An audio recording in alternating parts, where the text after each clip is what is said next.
कल्याणरूपाय कलोचनानां कल्याणदात्रे करुणासुधाब्दे कंवादिदिव्यायुधसत्कराय वातालयाधीश नमो नमस्ते।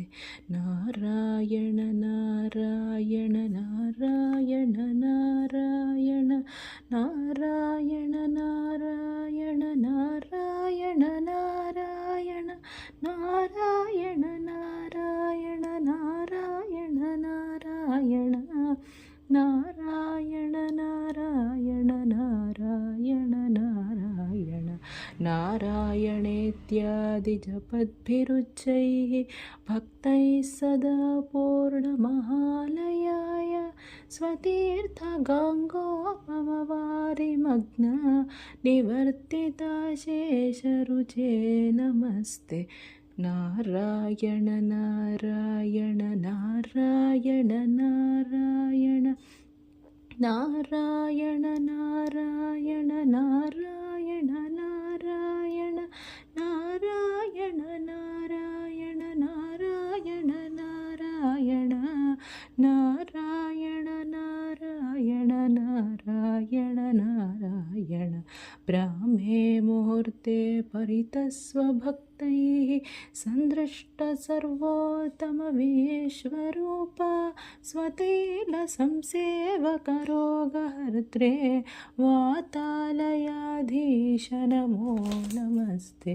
नारायण नारायण नारायण नारायण नारायण नारायण नारायण नारायण नारायण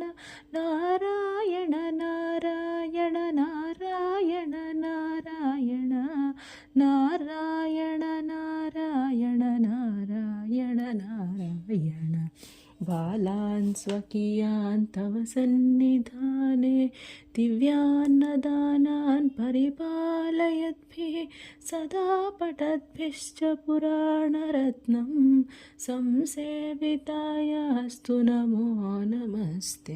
नारायण नारायण नारायण नारायण नारायण नारायण नारायण नारायण नारायण नारायण नारायण नारायण नारायण नारायण नारायण नारायण नित्यान्नदात्रे च महिस्सुरेभ्यः नित्यदिव्यै दिविष्टै निशिपूजिताय मात्रा च पित्रा च ततोद्भवेन सम्पूजितायास्तु नमो हरेते।